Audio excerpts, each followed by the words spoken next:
Hello, my name is Leo, and welcome to a new day in the Elder Scrolls Arena.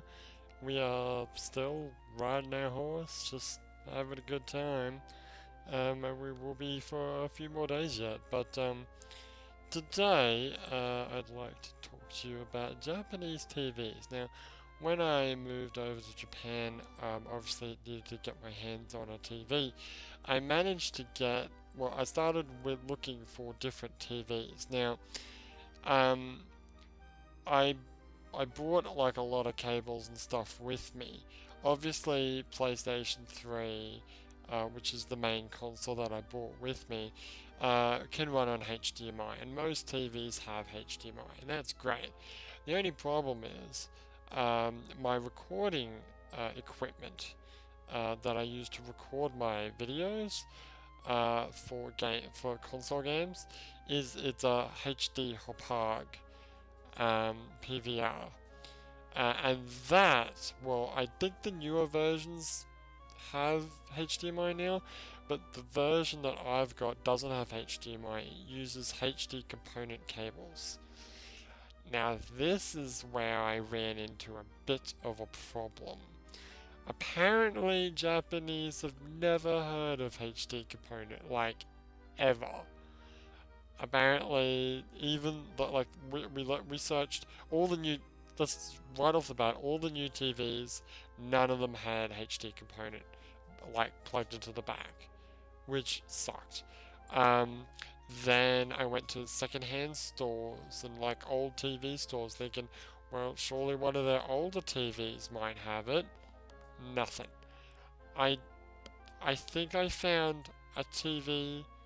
No, actually no, sorry, I did not find a single TV that had HD component.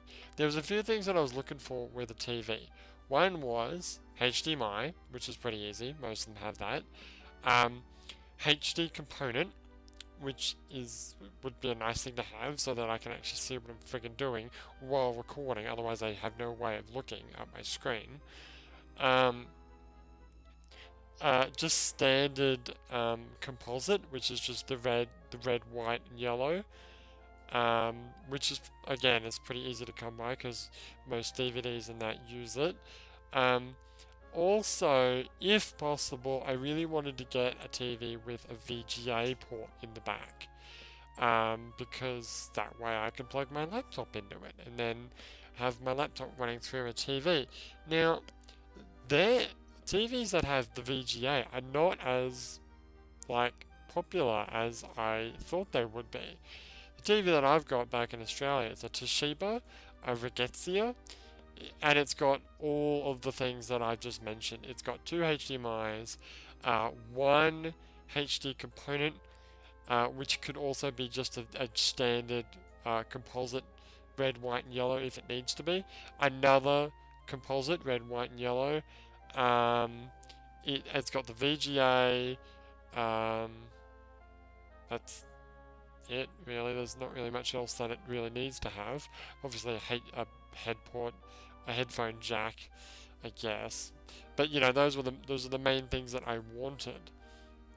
Um, Buying a TV with a VGA, I couldn't find any used TVs. Actually, I think I might have found a used TV, but it was like 400, like a lot of money that I wasn't prepared to pay. Um, some of the new TVs had it, but well, I think the reason why a lot of the TVs, like the new TVs, are really expensive, is because Japan has a new TV technology, which I don't know if it's come out in the West or Australia. Because the last time I was looking for a TV was when I bought my last one, and that was at least 3 years ago. And I bought just a 720p TV, which is fine for me. The new TVs that they've got in Japan are they say they call them 4K, and I think there's another one which is 8K or 16K.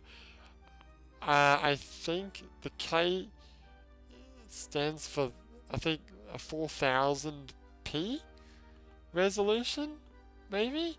I don't actually fully know what it means. All I know is it's immensely higher resolution than what used to be called True HD. I don't know why you would need such a high resolution TV.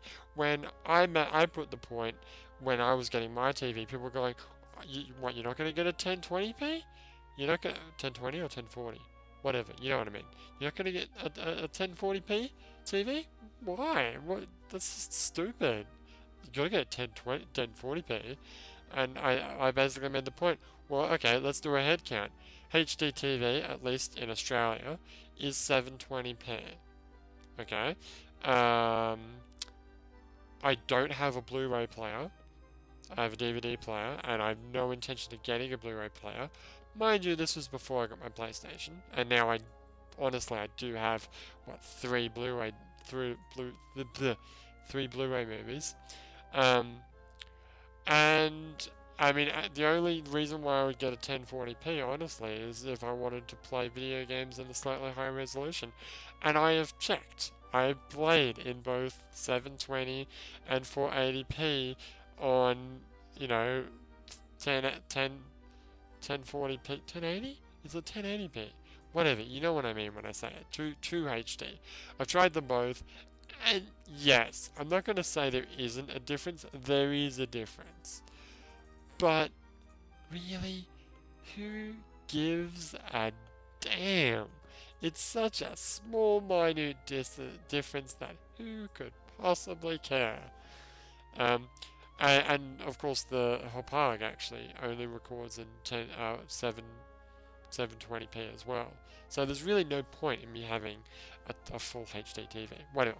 Anyway, let's go back to the Japanese TV. So I was looking for a 720p TV. All the new TVs are super high resolution, which of course the downside to that is that they're really expensive. And I don't need a really high resolution TV. So that's fine. We looked at old TVs. Now here's the next thing that I found. Like I said before, there were no TVs that had HD composite. Like none. A few of them had VGA, but not a lot. The TV that I ended up buying doesn't actually have VGA. I gave up on it, even though I kind of really do miss using my laptop on my TV. I did find like a USB to HDMI converter, but it's like $100, and I'm like, yeah, I don't really need it that much. Maybe if I earn a bit more money, I might buy it, but for the time being, I don't really care. I can record, I can play PlayStation, I can play video games on my laptop screen if I need to. It's enough for me. But the big problem, of course, was, like I said, HDMI wasn't a big deal for me, but I need component. If I don't have component, there's no point in me even bringing all my Hopag, my microphone, all my recording equipment. There was really no point in me even bringing it over to Japan, and I spent quite a bit of money in extra luggage to bring it over. So I had to do something. I had to find something that I could use. What did I end up doing? Oh, well here's the thing. Instead of HD component, they've got something called D-Bus. Or is it D-Sub? It's D-Sub. There's two D-Subs. One is actual VGA cables, like computer VGA cables. And it's D-Sub and then a number. And the number is however many pins. Let's count them. Well, let's not count them. It's not worth the effort. This one has less pins than a VGA cable. It's around about the same shape. It's that same trapezoidy shape that a computer VGA cable is, but it's a little bit smaller. And it plugs into the back of your TV. And I was like, what the hell is this? And they're like, no, this is standard. What are you talking about? This is what all TVs have, right? I'm like, not in friggin' Australia, they don't. I'm pretty sure America don't use this system either, guys. Is it better? What's so good about it? Well, I suppose it's one plug instead of 5, which is, I guess that's good, but... So, I ended up getting... What did I end up getting? I got a component... HD component to D-Sub convert... No, wait. Yes, that's right. So, the three cables that make the HD video go to a cable that then turns it into a D sub, and that goes into the back of my TV. And then the red and the white, which is the audio left and right channels, go into the audio thing on the back of the TV. It was a huge pain in the ass to set up, but at least I got it working now. God, yeah, it was a real right pain in the ass. Now here's the next thing that's a bit weird about Japanese TVs. If you want to watch TV, like normal TV that you'd pick up on an aerial, you have to have like a little credit card that fits into the side of the TV. All TVs in Japan have this little credit card slot. If you pull that credit card out, you can't watch TV at all. If it's in, great, you can watch TV. If it's out, you can't watch it at all.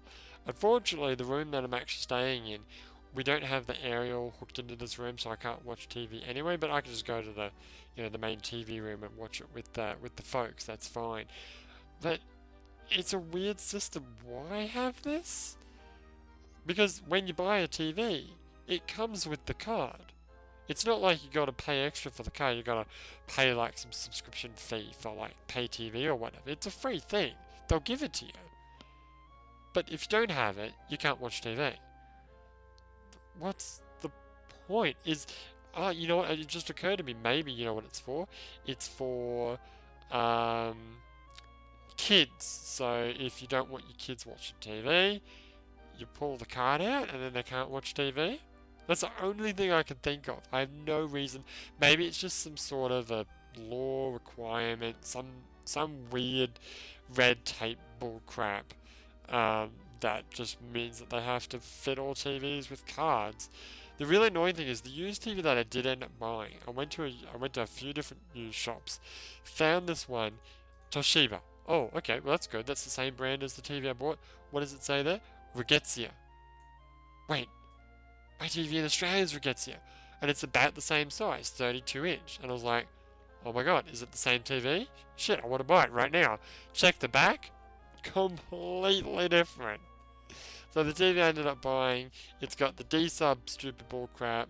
It's got a single red, white, and yellow composite. It's got 2 HDMIs. Yeah, not that I actually need any of them. And that's it. No VGA. And that's what I'm left with. It's all in Japanese, which makes it really hard to use. And then every now and again you press like one in 10 buttons on the remote automatically send the TV into one of the many TV channels that is possible with Japanese TV. And then I have to go through the input, menu to get back to the video channel so that I can actually watch the game I was playing. Which is really annoying when I accidentally press the channel button or like any of the channel buttons. Wait, did I say 1 in 10? No way, it's way more than that. It's like 1, 2, 3, 4, 5, 6, 7, 8, 9, 10, 11, 12, 13, 14, 15, 16, 17, 18 buttons. That's over 50%. Because the other button says 1, 2, 3, 4, 5, 6, 7, 8, 9, 10, 11, 12, 13, 14, 15, 16, 17, 18. And one of those buttons is the power button. 2 of those buttons is the volume up and down button, and the other button's the input. So there's I got a 1 in 2 chance if I press the wrong button of accidentally changing the channel, changing the input to TV, and then not being able to watch my game until I get the input back to it, which is a right pain in the butt. But anyway, I think I've talked enough about Japanese TVs. If you've got any interesting insights about Japanese TVs that might help me in my plight, feel free to leave a comment. If you've got any other comments about American TVs, because I'm curious if I would have assumed that all TVs were the same. I understand Japan is NTSC, but who really cares? I don't get the whole NTSC thing, but I guess that's a story for another day. But for now, my name is Leo, and I'll see you next time.